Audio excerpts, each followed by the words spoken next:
You're listening to the Hayek Program podcast. This podcast includes audio from lectures, interviews, and discussions from scholars and visitors of the F.A. Hayek Program for Advanced Study in Philosophy, Politics, and Economics at the Mercatus Center at George Mason University. To learn more about the Hayek Program, visit hayek.mercatus.org. To learn about graduate student fellowship opportunities with the Mercatus Center at George Mason University for students at Mason as well as at universities across the globe, please visit students.mercatus.org. Thanks for coming out. This is the last seminar of the semester, and it's a great one. We get a chance to celebrate this new book here. Hand that to me. Humanomics, by Vernon Smith and Bart Wilson. It's several years in the making as they've pursued more than any other group or research team in modern economics examining sociability. This is actually a big research topic at the moment. I mean, you have Bowles and Gintis doing it, a lot of various people, but Vernon and Bart have been doing it, in particular looking in both educational initiatives as well as research initiatives at looking at the interaction between the humanities and the social sciences to be able to integrate again the Smithian program. So we're really thrilled today to have Vernon back and Bart back in the department here. As all of you know, I mean, the problem with introducing someone that doesn't need an introduction is you end up by screwing up the introduction. I'm going to try not to do that because I'm not going to give a long introduction. But Vernon Smith is the 2002 Nobel laureate in economics. He is one of the founding figures in experimental economics and in the foundations of price theory and market theory. Bart Wilson, the other co-author on this, is also in the Department of Economics at Chapman, formerly a professor here at George Mason University. Bart also works in this area of experimental economics and exploring sort of micro foundations of the origins of property rights and various different other institutions which allow for human sociability. We also have with us today Charlie Holt, who's a professor at the University of Virginia.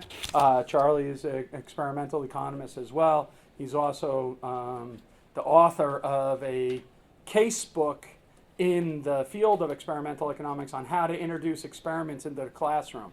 So it was an amazing resource for all of you who want to become engaged in what's called active learning with your students and get them involved in it. I'll tell a little story here. I borrowed from Charlie when I was in Prague. This is 15 years ago. And we did basically a public goods game with the contributions and everything. And there was a kid from Belarus there whose parents were part of the Communist Party, and he hated the fact that communism collapsed and everything. And he collapsed on the stage in front of all the kids after the result, and we didn't get enough contributions. And he said, "You're making me lose my faith in humanity." And I said, "This is awesome." So that's not really sociability point. Anyway. And then finally we have Ryan Hanley here. Ryan is a political scientist at Boston College. He's the author of several studies having to do with Adam Smith, and also brought out a new edition of the Theory of Moral Sentiments many years ago. And so you can look up his books as well on his work on Adam Smith. He's one of the top Adam Smith scholars in the world. Okay, so let me introduce Vernon. You come on up. Ryan, this is for you. And we can get started. So please welcome Vernon Smith.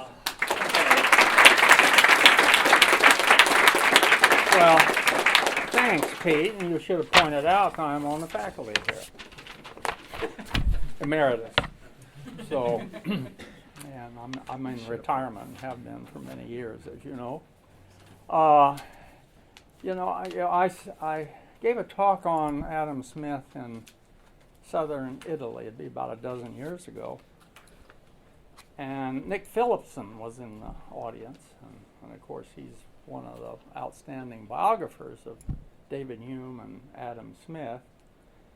And afterwards he came up and he said, I've never heard anyone make these particular points about the theory of moral sentiments. And I said, that's because when Bart and I started to study it, we had these unanswered questions. And we found them. We somehow thought we would find them. It took a dozen years to actually produce what you see here. And now, so how come after 260 years we're still talking about this guy? Well, Kenneth Boulding visited Arizona in 1976 and gave a talk in which he said that Adam Smith was the first great post-Newtonian scientist. Well, Newton died 200 years before I was born. I remember that date very well, 1727. I was born in 1927, and Adam Smith would have been about 5 years old. 5 years old then, and indeed, Adam Smith was a great scientist. And I asked myself, what really makes a great scientist? And I think there's two outstanding attributes of a great scientist, kind of two very special skills.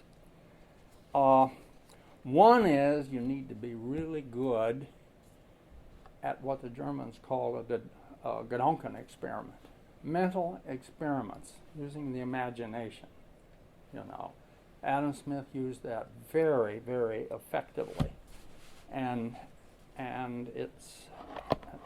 you know that's one of the reasons why I think it's good to return to combining literature and economics, is because of the great use and value of narrative.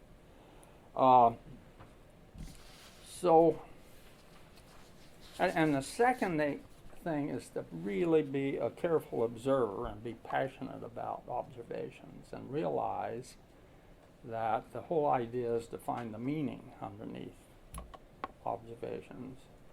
And throughout beginning with the history of astronomy, Adam Smith's first book, but last published, The Theory of Moral Sentiments and The Wealth of Nations, you have a very careful observer. And he's looking for explanations that are not transparent and visible to anyone. And so the metaphor of the invisible hand is really an incredibly good metaphor. And so, why are we social? Well, Adam Smith says, imagine that you are brought up entirely separated from any other member of the species. He says you cannot know anything more about what it means to have a deformed brain and to have a deformed face. Bring that person into society and you give him the mirror he wanted before. Okay? And in that mirror you see the countenance and behavior of all the people that we meet as we go through life have a tendency to leave their mark on us, especially about what they approve and what they disapprove, you see. So, Smith says that along about the time we start to school, we first have playfellows. And that's when we enter the great school of self-command, because our playfellows are not as partial as they're much more impartial than our parents in tolerating, you see, our actions. And they let us know when our actions meet with their disapproval. They let us know when they meet with approval. And he says that's entering the great school of self-command, and almost no one can live long enough not to constantly be adapting and changing in that framework. And, you know, it's incredible. It's beautiful poetry, and it's right.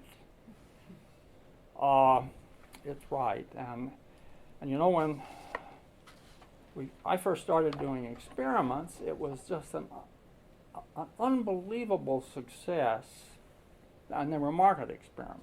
And it was an unbelievable success for markets, but not for economic theory, because no one then believed that a market could find a competitive equilibrium unless everyone had complete information.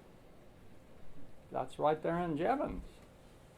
What he did was maximize utility subject to an income constraint, and given prices found optimal quantities.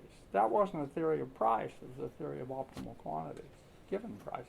Who gives the prices? Well, the great socialist economists said, that's easy. Lange and Lerner, these guys said, who gives the prices? I mean, the model fit socialist economics perfectly, because we'll give the prices. We'll try out the prices, and that's the way you make socialism work. Of course, Hayek was bothered by that. He thought that couldn't be true. And he stuck to his guns long enough to find out, give us a lot of wisdom as to why that wasn't true. But if we look back now at, and of course I'll agree, we have a lot more vision than we had then, but if we look back now, I think at the Wealth of Nations and in the theory on moral sentiments, it's all there. Every bit of it is there. It's not easy to understand. Smith's 18th century King's English is very, very precise, and we don't use English very precisely anymore, nothing like he did. So every word counts. And when you read something that captures your interest in the theory of moral sentiments, read it again. And keep reading it and think about what you're reading. And try to ask yourself, what kind of a mind is this coming from? And see if you can kind of start to get into a habit of trying to think like Adam Smith. And I don't know whether Bart and I can claim to have succeeded, but I think we've succeeded far enough to be able to resolve the great paradox of the 80s and 90s, where we found in Ultimatum and Trust and other two-person games that own maximizing utility model that works so well in markets just explained almost nothing. Okay, and I remember when Kevin McCabe and I did our experiments on what we call the voluntary versus the involuntary trust game. And our intuition was that it was very important that the second mover saw what the first mover gave up in passing to the second mover. And we were thinking then, we had sort of a reciprocity model, which I now believe it isn't that it's wrong, it's just not very deep, because that Adam Smith gets reciprocity as a theorem from more fundamental considerations, and I think that's the right way to do it. But so we took compare the ordinary trust game with one in which the first mover could do nothing but pass to the second mover, and there was no alternative. Well, that completely changed the results. Instead of around 2/3 to 3/4 cooperation versus the rest defecting, it was that much defecting, because there was nothing to defect to, you see. And so it's interesting. We thought that falsified the social preference model, because if it's just a matter of not only having your payoff in the utility function, but the other person's payoff, and that's the essence of the social preference model, we thought this falsified it. Guess what? It didn't. They just put what we discovered that was intentions mattered. They put it in the utility function. Whatever you find, you put it. You back it out. Oh, that's interesting. Let's put it in utility functions. Well, as a result, You see, you explain everything and predict absolutely nothing. Nothing. That's the Ptolemaic world, where you just add a new epicycle. You get a new observation, you add a new parameter, you see, and you do it after the fact. It's really bad science, but actually it's what most scientists do and how they think, which kind of shows you that you don't have to have your thoughts together right necessarily on the methodology of science in order to do great science. Well, Bart's going to tell you a little bit more about what's in the book and talk about it. I just wanted to kind of give you that background. And also, I think this, more than anything, what I would like to see come out of this book is that people start reading Smith. You know, get your free copy from Online Library of Liberty. You know, it's the Dougal Stewart edition. It's not the Oxford edition because they no longer, Liberty Fund having absolutely created a worldwide demand for the book, Oxford now won't let them continue to have the copyright. So, yeah, I think there's probably a price at which you could do it, right? So, anyway, welcome, and I'm going to turn it over to Bart here, so we'll get into some of the substance, and then I think in the discussion we'll get a little deeper.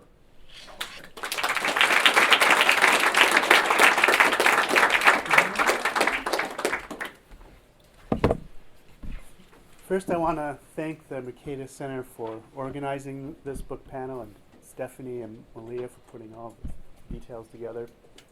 It's always good to come back to George Mason, and George Mason plays a key role in the development of this book. So in fall of 2004, Vernon and I co-taught our first undergraduate course together here at George Mason. And we were reading various scholars from classical to the neoclassical, and we're combining with articles in experimental economics. We read Smith, and we read Hume, we read Walras, Jevons, and Hayek. But it was the first time that I had read with a class Theory of Moral Sentiments and The Wealth of Nations. I had read the book the previous summer with some students. I didn't really get it all, didn't get much of it. But it was through the classroom, the idea of stealing from Liberty Fund, this idea that you work out the ideas together in discussion, that we first used pieces of the Theory of Moral Sentiments and The Wealth of Nations. And it's out of those discussions that inform how we wrote this book, how we learned about how people were reading and interpreting what Smith was saying, and how we were reading and interpreting and misinterpreting what Smith was saying. And that's how we kind of set up the first part of the book to set us up. And it was done in a process where we were doing experimental economics, reading the papers, doing the experiments with the students as well. And so the experiments were informing how we were reading Adam Smith, and Adam Smith was giving us new ways to interpreting the experiments, the questions that Vernon mentioned that we had. We didn't know what the answers were, but we knew there had to be some answers somewhere, and that this was a good place to look. And so that is the idea of the book, how both classical thinking can inform modern thinking about these ideas, particularly sociality in human beings, and how the modern techniques and the modern way of thinking about things can help us interpret what can be very dense and penetrating prose. How do I turn this on? So I want to, for those of you who brought books, I want to just take you through the main parts of it. And I also have a couple extra ones if there are students who need a copy and don't have one. Please see me afterwards. Starting from the preface on page Roman numeral 14. This is a key sentence to frame how we think about things and what our message is to economists generally and experimental economists more specifically. Right at the bottom, fundamentally, it is the human capacity for sentiment, fellow feeling, and a sense of propriety that is the stuff of which human relationships and the general rules to be followed are made. It's those three things. Much has been made, and rightfully so, of sympathy. Much has been written about how sympathy is important. It's the first 2 chapters of the Theory of Moral Sentiments. But less has been written about sentiments, and even, I think, much less about sense of propriety. And all 3 of those are important. What do those mean? Page 11. Put those 3 things together. Right in the middle. The core message we develop from the Theory of Moral Sentiments is that humans are other regarding in their personal interactions because we learn to follow rules of conduct that permit us to live in the company of our fellow human beings. Such rules are situation sensitive to the effect of our actions on the benefits and hurts of others, as well as to our own self. The human capacity for fellow feeling, in particular for mutual fellow feeling, is the primary mechanism through which we are socialized creatures. Without such innate capabilities, honed as practice skills, there would be no human sociality in Smith's world. We are not other regarding because we reductively prefer to be social, but through human empathy we come, as Robert Burns puts it, to see ourselves as others see us. In plain and unmistakable language, Smith says, though it may be true that every individual in his own breast naturally prefers himself to all mankind, yet he dares not look mankind in the face and avow that he acts according to this principle. Here is the logic of Smith's system and sentiments as we interpret it, develop and apply it in this book. And that is an important part of how we think about this project. Economists, when they reacted to our experiments motivated by Adam Smith, said they already had a model until you takes a model to beat a model. And that subject heading in the book is literally from a referee report. And so we thought we needed to put together some logic of how the Theory of Moral Sentiments is laid out, and that is the structure of it. Starting off with, people have common knowledge that all are self-interested and are all locally non-satiated. More is always better and less is always worse than any reference state. Otherwise, we cannot be socially competent rule followers because we cannot be sensitive to who benefits or who is hurt by our actions, and to properly balance concern for ourselves and concern for others. Our rule-following judgments are highly context-dependent. The situation and the pattern of benefits or hurts together affect the action chosen. What enables such sociability is our capacity for mutual fellow feeling. So that's the fellow feeling part. Page 21. Where I found that there was much less written on sentiments, even though that's the title of the book, The Theory of Moral Sentiments. But what does that mean? This is a word that my students really wrestled with. Notice in the discussion they never brought it up spontaneously. It was always emotion. Everything was about emotions. It wasn't about sentiments. It wasn't about passions. It wasn't about affections, because it's not their word. And so, what does that mean? I came across this cinnamon discriminator, and then when Vernon and I started mining this for gold, they're very good at giving you the fine definitions and shades of what these words mean, particularly putting them in a context. Sentiments, as the cinnamon discriminator Charles John Smith explains, are things of the heart and mind. Emotions in modern parlance may be of the heart, but they are certainly not of the mind.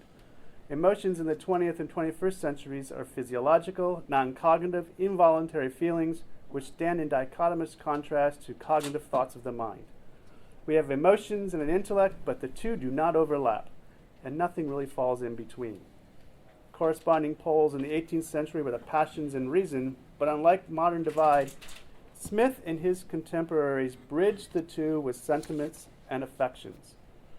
If intellect and reason are about thinking, and emotions and passions about feeling, sentiments and affections are about both thinking and feeling.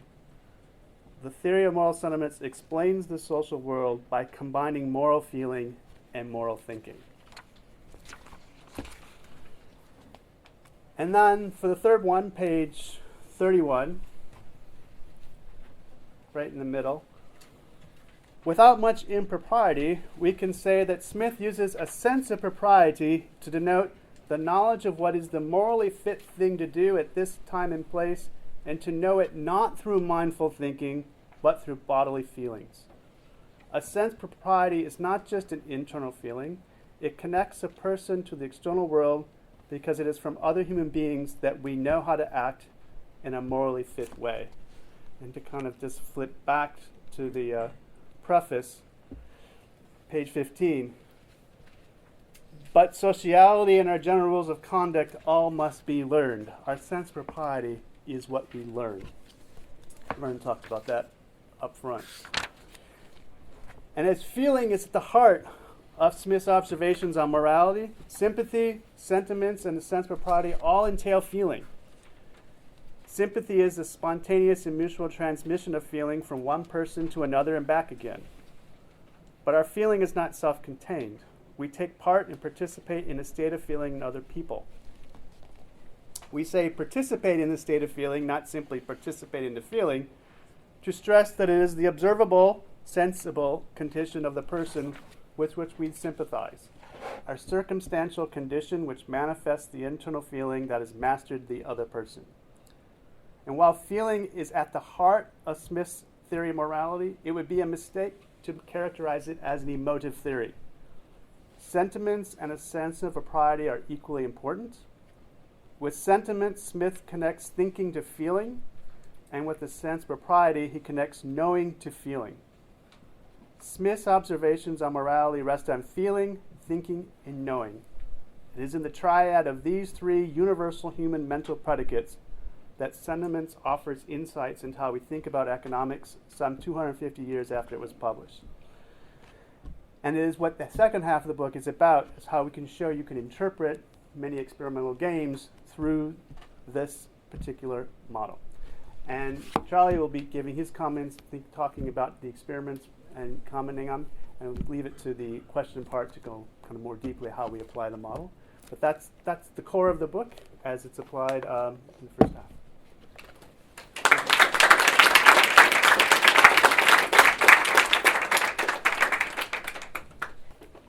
Well, good afternoon. It's a tremendous pleasure to be here. And I have to begin by saying that in TMS2, which is such a key text for Humanomics and for Bart and Vernon together, Smith has a striking line that the duties of gratitude are, quote unquote, the most sacred of all the beneficent duties. And so I feel incumbent upon me as a good Smithian to begin by thanking, of course, GMU and the Mercatus Center for putting together this wonderful event and for the kind invitation. But also, it's a tremendous pleasure to be able to give a public acknowledgement of the great debt that I and many other Smith scholars have to Bart and Vernon. Over the course of the past several decades, I can't emphasize the degree to which I personally have been in their debt. I have to say, I never understood Smithian resentment, nor did I understand my own moral psychology until I was a subject in their own experimental lab. It's a real thing, as anybody that plays a dictator game will tell you. But also, more generally, what they've done for Smith scholarship in opening new horizons has been incredibly important now for several decades, and this book is going to continue this project. I want to keep my remarks fairly brief, raising two specific points that I think are really worth taking out of the book to recognize some of their key contributions, and then raising one friendly challenge that hopefully will open up a little bit of discussion.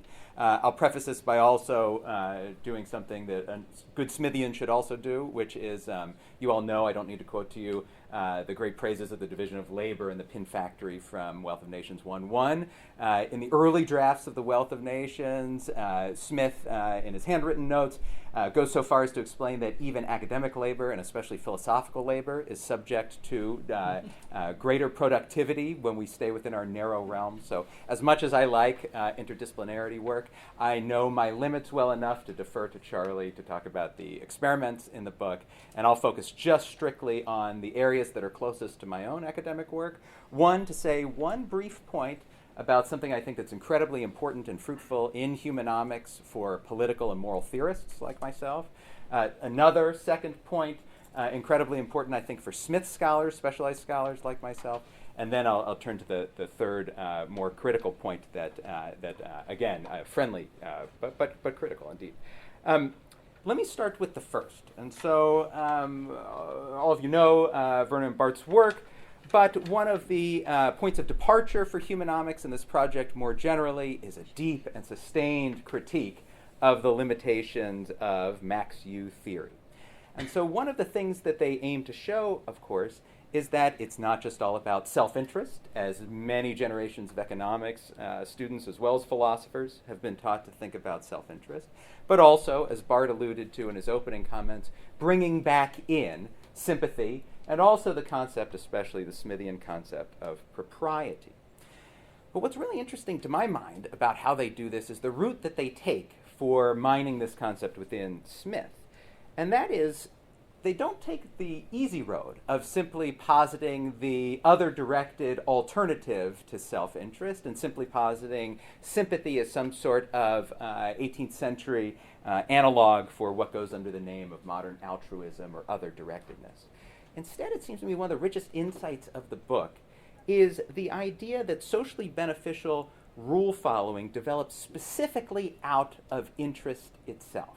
And so one place where this claim comes out especially clearly, since Bart cited the text and many of you have it with you, on page 128 they make the direct claim that TMS, quote, offers a methodology that models the emergence of rule-following conduct among postulated strictly self-interested individuals, end quote. And this seems to me a crucial move forward, both as I have my 18th century hat on and I think about how we understand 18th century moral psychology, but also from the perspective of someone who works in the contemporary social sciences, the reductive understanding of egoism versus altruism, self-directedness versus other-directedness.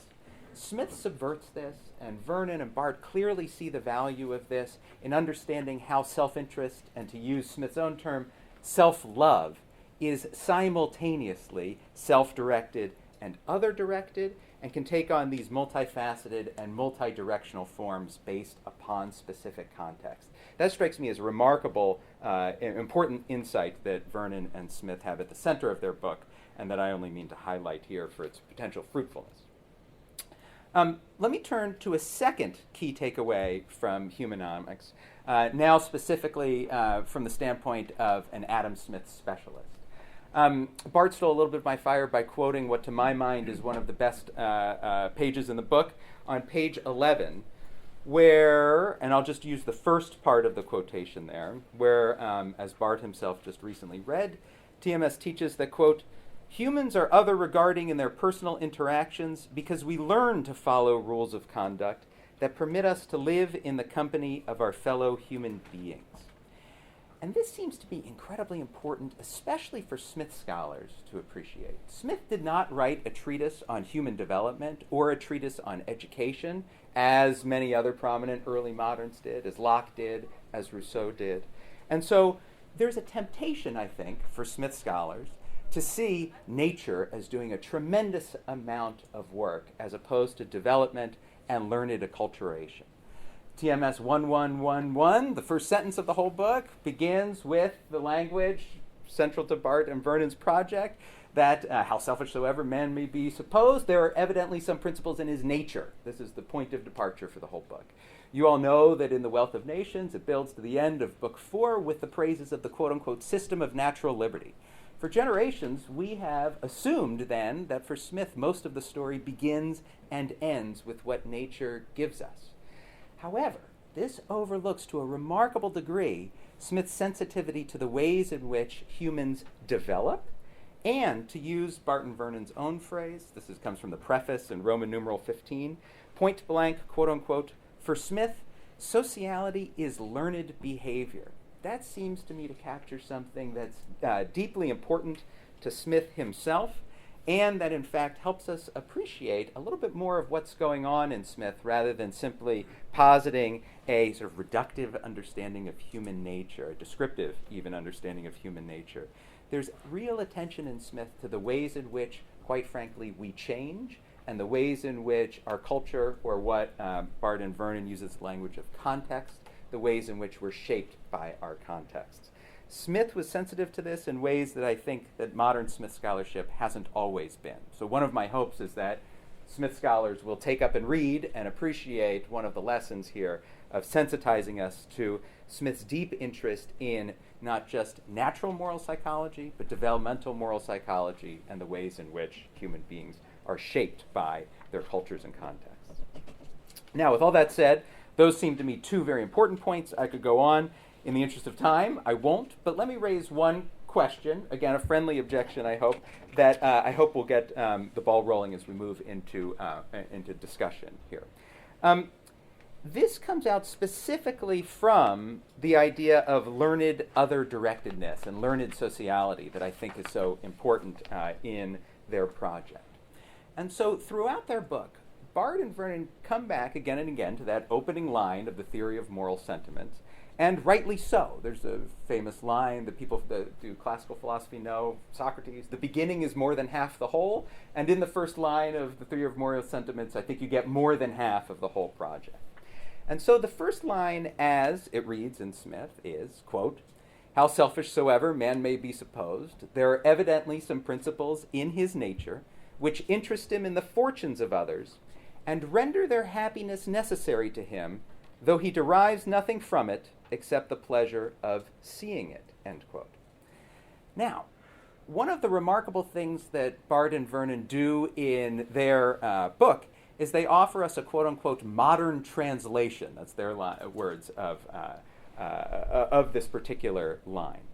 And here's how it appears in Bard and Vernon's modern translation. And this is on page 9 of Humanomics here.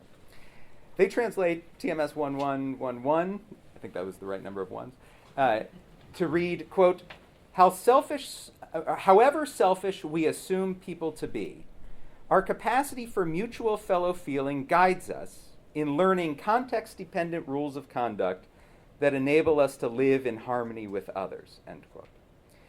Now, this restatement seems to me remarkably helpful for a variety of very specific reasons, not least of which is the one that I've wanted to discuss up to this point, namely the emphasis on how we come to quote-unquote learn rules of conduct via sympathetic exchange. That said, I do wonder about the last part of the translation where it's explained what matters here and what's at stake. For Bard and Vernon, why does this matter? It's, again in their translation, so that we can, quote, live in harmony with others. But Smith himself says something different. They're, of course, offering a translation of it. But what Smith himself, of course, says in those phrases is that the, quote-unquote, happiness of others is something that is, quote-unquote, necessary to us. And so if I read Smith correctly here, A. Smith correctly here, what we're concerned about here isn't peaceful coexistence or simple social harmony, getting along. He seems to be after something more. What matters, quite explicitly, isn't simply harmony, but happiness. And so this raises the key point. It's obviously obviated if one thinks that Smith is only discussing, in the language of happiness, social harmony and nothing more. But I think that by inviting this sort of discussion to make the claim not only to use the language of happiness, but to make the claim that the happiness of others who surround us is in fact necessary to us for our happiness. That's a very strong and pointed empirical claim about human nature. One would want to ask an empiricist, perhaps an experimentalist, is it true? It might be interesting to test. But it also opens up for a moral and political philosopher the question of what else might be here in this concept of happiness beyond simply social harmony and peaceful coexistence. A moral philosopher might hear the language of Aristotelian eudaimonia, among other things, in the rich discussion of happiness that Smith develops throughout the book. Without saying more about that front, it seems to me simply that we need to ask the question of what else might be at stake here and what else Smith might be after in this language of happiness, especially given his later discussions of virtue and character, concepts that are not absent from humanomics, but certainly ones that are not as foregrounded as questions of social harmony. And so I want to ask this question specifically, and I'll end simply on this note, is that it seems to me a problem not just for Aristotelian moral philosophers coming to Adam Smith, but even indeed from the perspective of Barton Vernon's own project. There's a really lovely comment that Barton Vernon make on when they are discussing Frank Knight's critique of scientism, to which they present themselves as largely friendly here. Here Barton Vernon write, this is the last thing I'll read, it's from page 55 of their text, that, quote, "The problem is not what choice maximizes some objective, but an appreciation for exploring and discovering rules of life, the three principles of which we would describe, and I believe it's there Bart and Vernon speaking in the first person plural, the three principles of life which we would describe as what is good, what is true, and what is beautiful, end quote. And so to put the question then in Bart and Vernon's own terms from that learned sociology can bring social harmony. But is it enough simply to teach us not just harmony, this learned sociology, but also to use, again, this language that they've invoked, what's good, what's true, and what's beautiful? And so, if not, it seems to me that one of the key questions here that perhaps one would want to extend the logic of humanomics, or perhaps not to, but is this key question of what more beyond or in addition to simply socialized learning within a contextual environment might we need to be able to appreciate these goals of life as Vernon and Bart describe them, the appreciation of what is good, what is true, and what is beautiful. Now, with that in mind, I'll pass the mic here quite literally over to Charlie to discuss presumably things that will be very different from the good, the true, and the beautiful here, but perhaps not.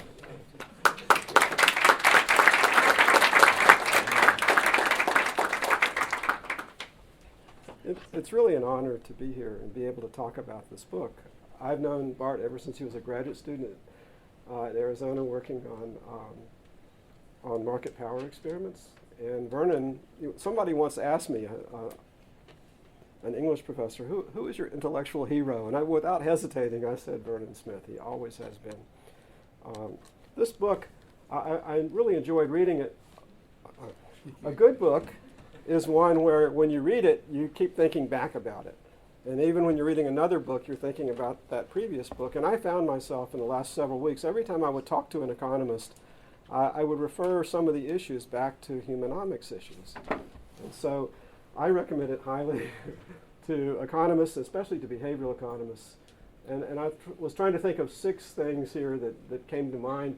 One is it's changed my perspective about economics. For example, I always wondered, why does selfish maximization-based theories, why do they work so well in markets and not so well with small groups? And so I'll come back to that. But the other thing is, I think for most economists, they've never read Theory of Moral Sentiments, so it'll deepen your understanding of Adam Smith to see them sometimes side by side, the same ideas. One kind of side benefit of the book is all of these examples from the history of science. Those are like rich little details, and I enjoyed those tremendously. The book will help you create a skepticism both about classical economics and about standard behavioral economics, but it suggests an alternative, and that provides a unified framework that integrates human elements such as mutual sympathy, which they call fellow feeling, discovered preferences, endogenous rule following, and critical self-analysis. And the last thing is it's a philosophical book, but it's not a word salad. It's driven by observation and experimentation. And so I found that to be particularly interesting. So the first of those, just changing perspective. I liked the idea of concentric circles. You start with your family, and then as you get older, you have some school friends, and then wider and wider groups of acquaintances until you bump into the impersonal economy. And so the idea that these are 2 worlds with different norms of behavior in each one is very interesting. And in his I was at a session at the Southern Economics Association where Bart was talking about the book, and at one point he said, the market's impersonal, and developed economies provide exit options that are not otherwise available or even desirable in terms of personal relationships.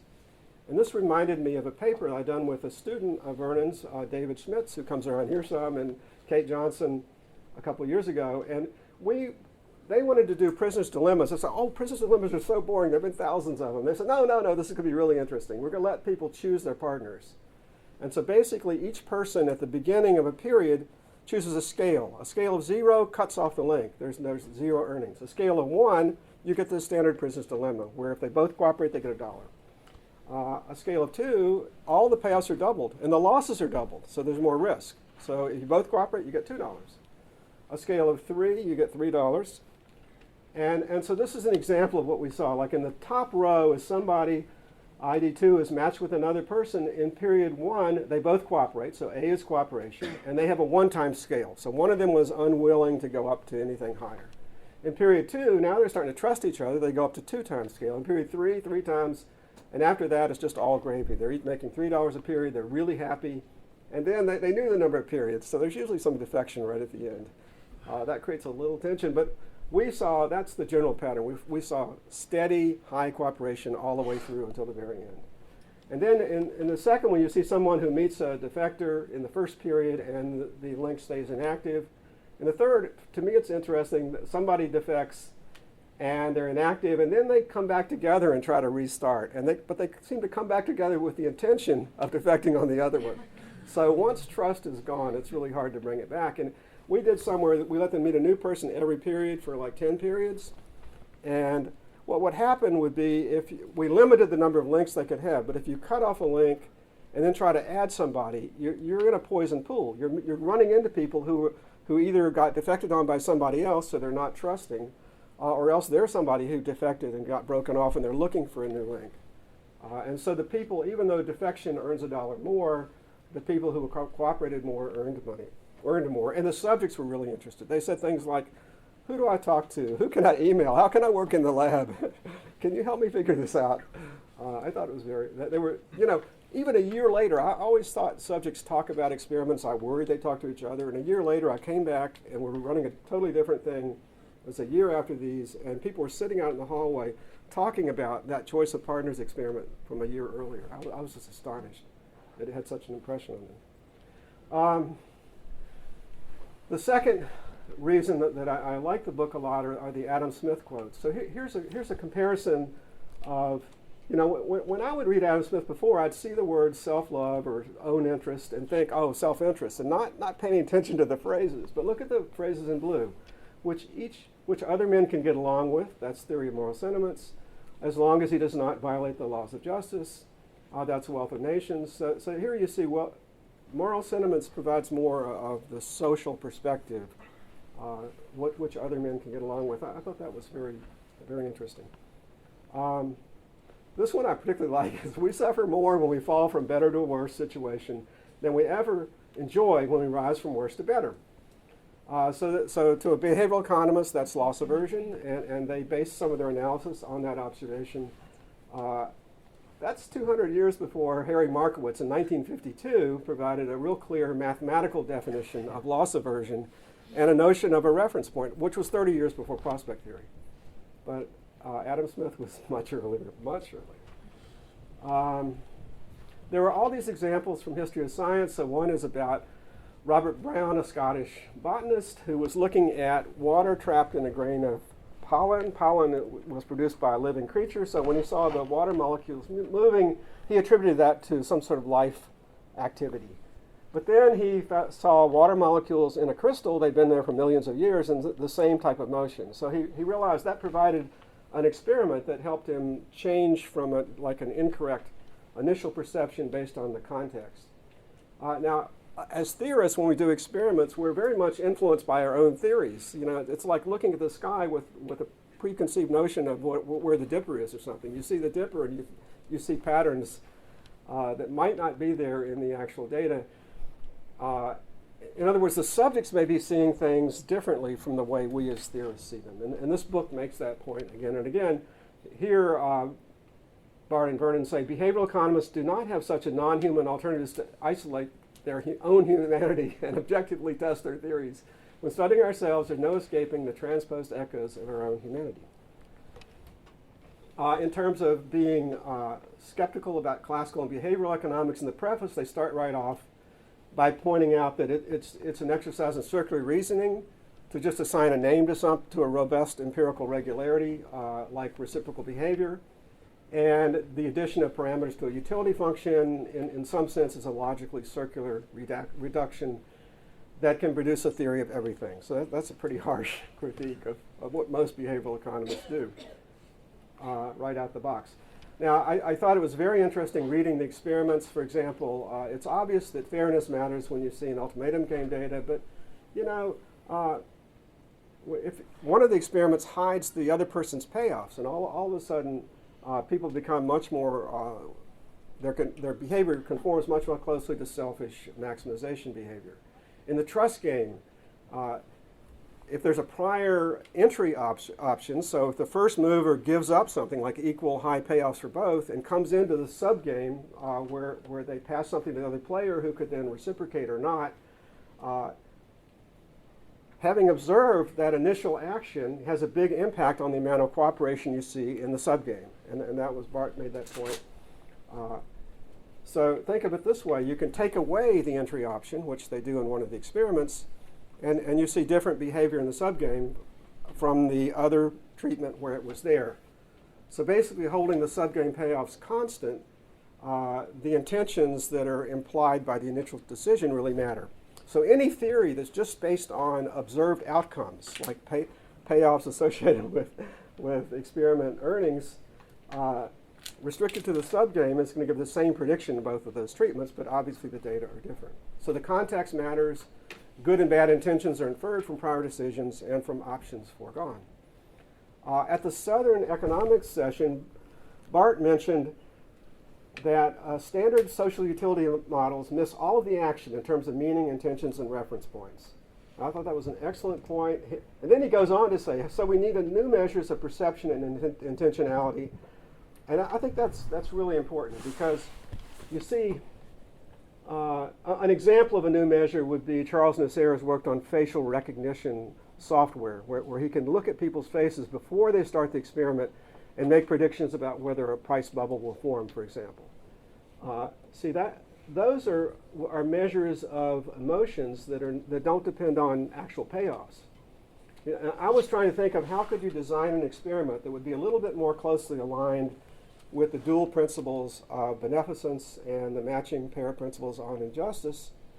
And there's a problem. That is, if some activity merits reward and you give the subject a way of rewarding the first person, then all of a sudden the initial action might have been motivated by the reward or deterred by a punishment. So when you put those things in at the end, it sort of blurs the interpretations of the initial decisions. And so these alternative measures could be very useful. The other thing is it provides a unified perspective based on human elements. And I like this quote from their book. They said, in both Sentiments and Wealth, action is driven by discovery in a world of uncertainty and consequences that are unknown until attempted. Through repeat social interactions in trade, people adapt their responses to better themselves as well as others through their gains from exchange.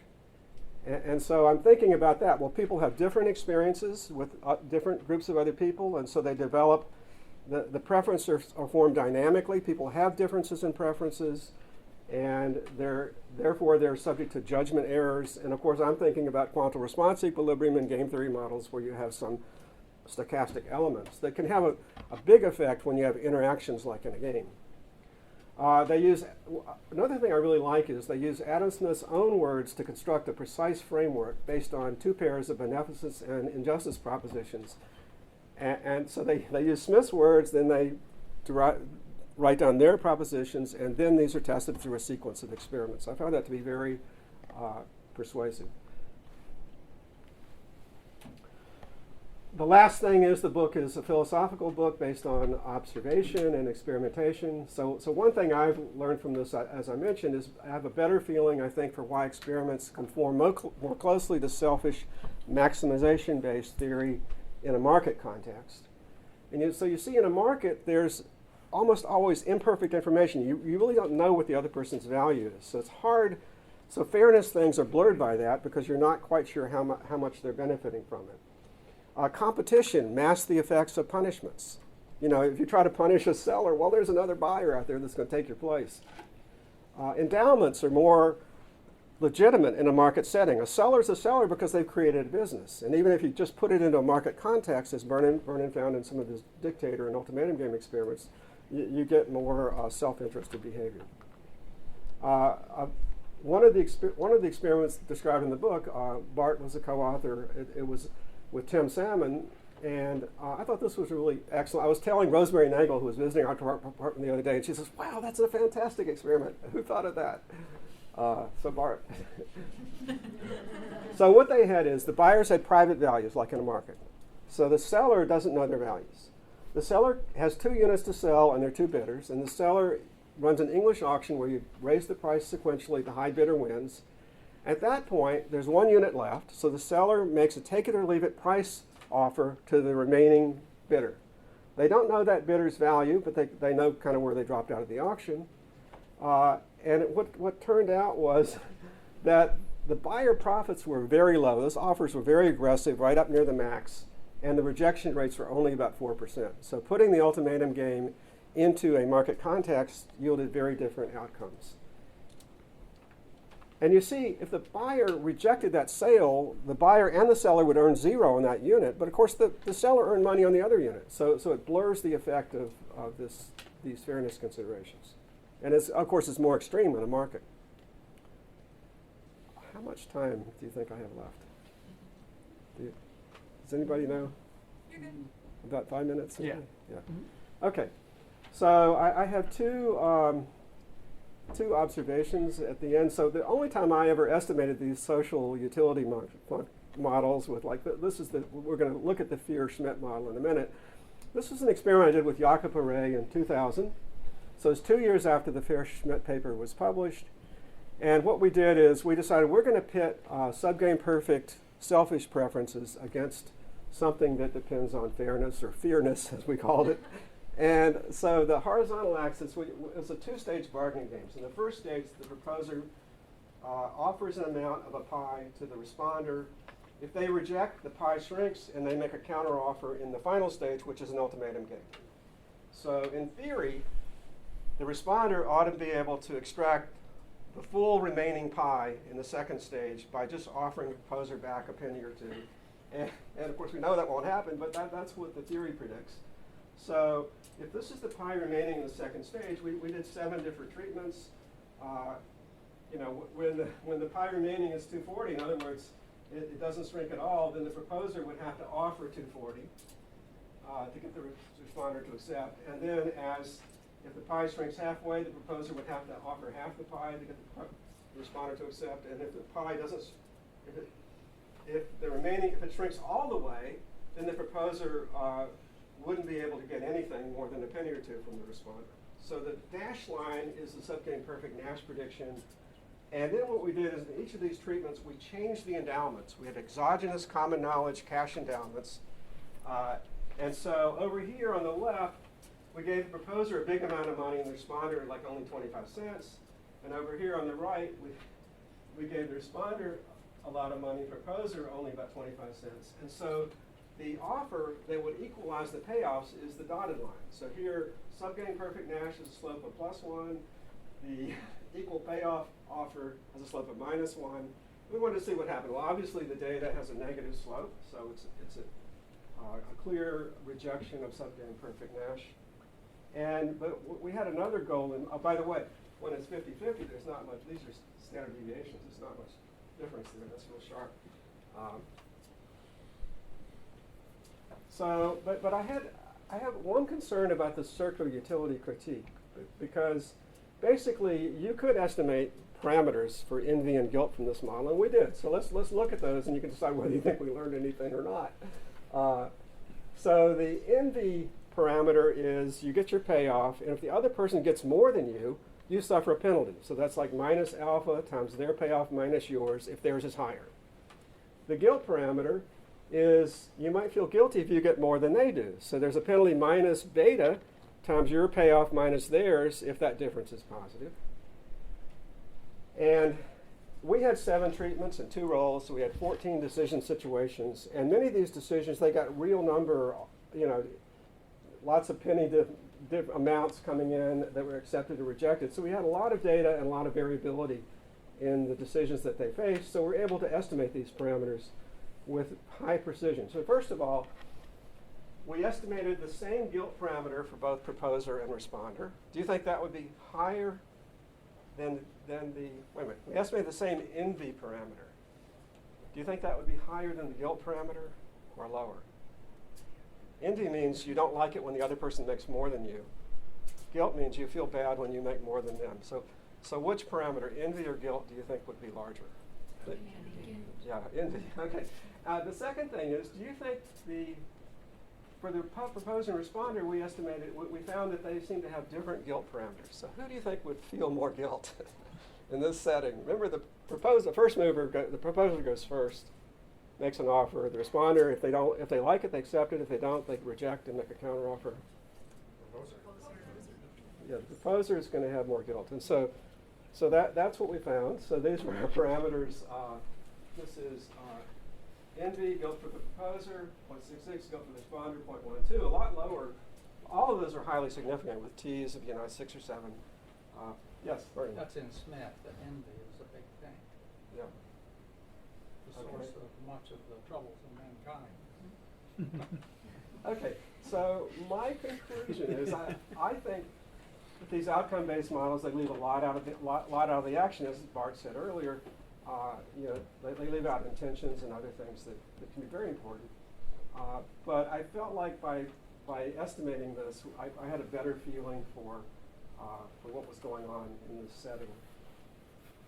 And the last thing I want to say is many of the comparisons in their arguments involve qualitative comparisons. So I was wondering if you could, and so what they'll do is they'll hold the payoffs constant, like payoffs in a subgame constant, for example, and change something about the context. What if you held the context constant and changed the magnitudes of the payoffs to see what might happen? And I'm sure they've tried this, but this I thought back to a game from the 10 Little Treasures paper, again with the octuple array, where we have these two games, and the first player can either choose safe or risky, and then the second player can either punish P or not punish N. So the top game, the second player's payoff punishment reduces it. Punish reduces the first player's payoff from 90 down to 60. They got 70 to start with. So if they get 90, that's good for them, but bad for the second player. The second player could punish, but the cost is really high. They have to reduce their payoff to 10. In the bottom game, everything's the same except their cost is only 2 cents. They only reduce their payoff to 48. So as you can see, in the bottom game, there's a lot more punishment, and the first player anticipates that and stays over on the left side 32% of the time. In the top game, they only stay on the left 12% of the time, 88% of the outcomes in the subgame perfect match prediction. So I think it'd be interesting. I'm not sure quite how this would be played out, but to look at variations in the magnitudes of payoffs. And then the last slide. Looking back at my own book, I was worried I didn't have enough humanomics in there, and I don't think I do, but I have these qualifications in there. But this is my granddaughter's take. I told her to go ahead and put some color into the book and try to make it more human. And so that's her, there's a heart there. You see, that's her drawing of her mom, which is her closest concentric circle. So that's all I have. All right.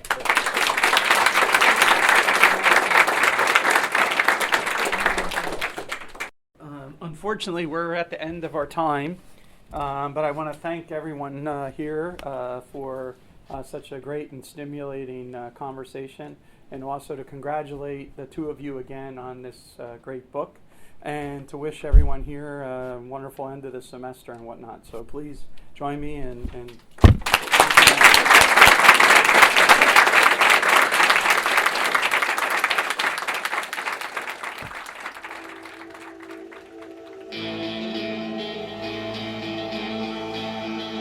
Thank you for listening to the Hayek Program podcast. To learn more about the research, scholars, and work of the Hayek Program, visit hayek.mercatus.org. For more information about graduate student fellowship opportunities for students at Mason as well as at universities across the globe, please visit students.mercatus.org. We hope you recommend students to our programs or consider applying yourself.